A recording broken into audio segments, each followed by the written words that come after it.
अब इसके बाद मैं पहले वाले क्वेश्चन को कल्पित माध्य विधि से करूँगी। कल्पित माध्य विधि में भी वर्ग चिन्ह वाला तो आएगा ही, हर जगह पे वर्ग चिन्ह होता है, ऊपरी वर्ग सीमा प्लस निचली वर्ग सीमा बटे 2।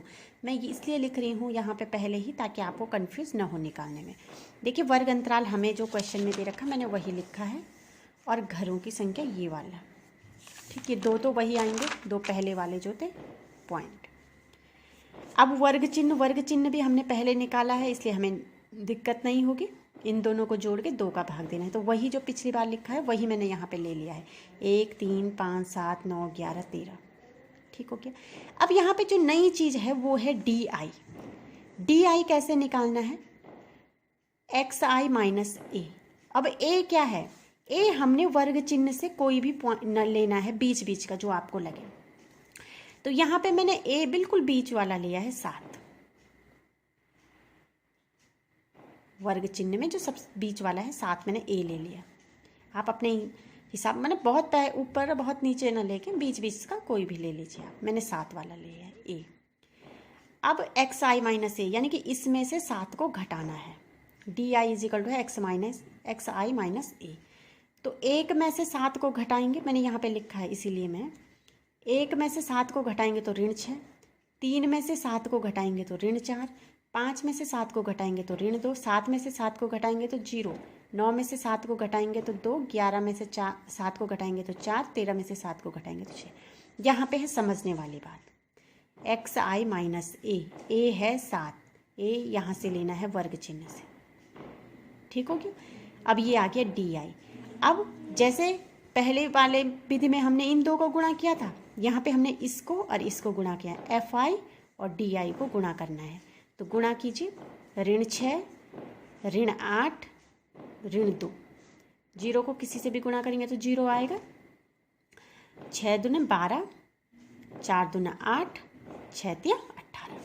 अब क्या होता है कि ऋण वाले हम एक साथ, मैंने यहाँ पे रफ जोड़ा है इनको, तो ये हो रहा है 8 और 6 14 2 16, तो ऋण 16। और ये हो जाएगा धन 38।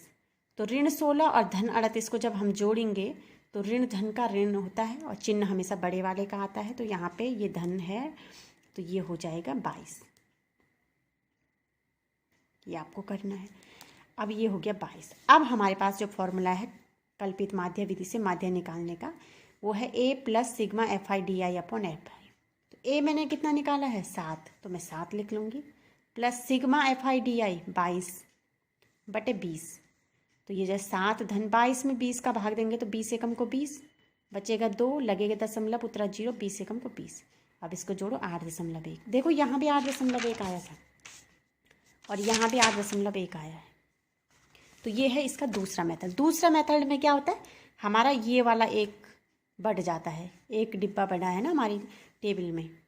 पहले 4 थे यहाँ पे, देखिए 1 2 3 4 पहले वाला, यहाँ पे 5 हो गए, 1 2 3 4 5। अब तीसरा करते हैं पग विचलन विधि। पग विचलन विधि देखिए, पग विचलन विधि में पहला तो वही रहेगा वर्ग अंतराल, फिर घरों की संख्या वाला भी वही रहेगा, वर्ग चिन्ह भी वही रहेगा, डी आई तक ये वही रहेगा।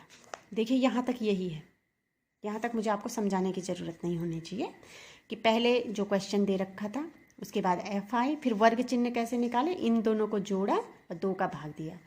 1, 6 में 2 का भाग देंगे 3, 10 में 2 का भाग देंगे 5, 14 में 2 का भाग देंगे 7, 18 में देंगे 9, 22 में देंगे 11 और 24 में देंगे 13। डी आई कैसे निकला, ए बराबर मैंने लिया है यहाँ पे 7, तो एक्स आई माइनस ए, यानी 1 में से 7 घटाएंगे तो ऋण 6, 3 में से 7 घटाएंगे तो ऋण 4, क्योंकि बड़ा नंबर होगा उसी का चिन्ह तो आएगा। 5 ऋण 7 करेंगे तो ऋण 2, यहाँ पे 0, 9 ऋण 7 तो 2, 11 ऋण 7 4, 13 ऋण 7 6, ठीक हो। अब यहाँ पे एक जो नई चीज़ आई है वो आया है U I. U I is equal to होता है डी आई अपॉन एच। अब एच कहाँ से लेंगे, एच हम यहाँ से लेंगे, इस वाले से, डी आई वाले से। तो मैंने कोशिश करेंगे कि हम एच लें लगभग पॉजिटिव नंबर। दूसरा, अगर यहाँ से मैंने पॉजिटिव लिया है, पॉजिटिव के साथ साथ मैंने ये देखा है कि कौन से नंबर लगभग सभी, क्योंकि हमने भाग देना है, तो यहाँ पे मैंने देखा धन 2 से सब में भाग चला जाएगा, तो मैंने धन 2 ले लिया, h धन 2 लिया तो di/h, यानी कि इसमें जो यहाँ के नंबर हैं उनमें h यानी कि 2 का भाग देना है, इस वाले 2 का, यहीं से लेना है, कहीं बाहर से ज़रूरत नहीं है, इसी टेबल से हमें कोई नंबर लेना है।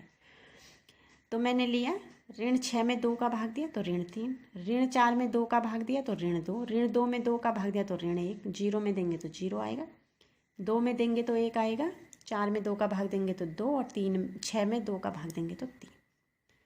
अब देखिए, जैसे पहले हमने xi और fi को गुणा किया था, दूसरे में di और fi को गुणा किया, अब तीसरे में ui और fi को गुणा करेंगे।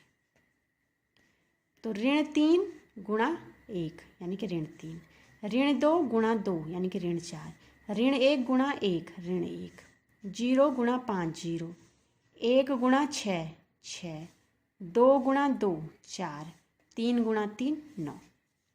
अब यहाँ पे भी वही होगा, धन वाले एक साथ जोड़ देते हैं, ऋण वाले एक साथ जोड़ देते हैं, तो ये हो रहा है ऋण 8, ठीक है, और ये हो रहा है ऋण 19, सॉरी धन 19, तो धन 19 और ऋण 8 यानी कि धन 11, तो ये हो जाएगा 11।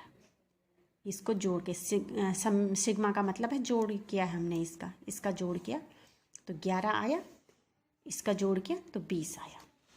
अब यहाँ पे जो पग विचलन है उसका फॉर्मूला है a+h into sigma FI/UI upon sigma FI। तो a कितना है, a निकाला था हमने 7, h कितना निकाला था 2, ये है 11/20, तो 2 का गुणा 11 के साथ करेंगे तो 22/20 हो जाएगा। अब 22 में 20 का भाग देंगे तो 1.1, तो फिर 8.1। तो देखिए, आप तीनों विधियों से हमने एक प्रश्न को हल किया है और हमारा एक ही उत्तर आया है, यानी कि उत्तर आप किसी भी विधि से प्रश्न को करेंगे तो आपके उत्तर में कोई अंतर नहीं आना चाहिए। ये समझाने के लिए मैंने एक ही प्रश्न को 3 विधियों से किया है। अब आपको जो सबसे आसान लगे आप उससे क्वेश्चन कर सकते हैं। अगर लिख के आएगा कि इस विधि से करना है प्रश्न, तब तो आपको उसी विधि से करना पड़ेगा।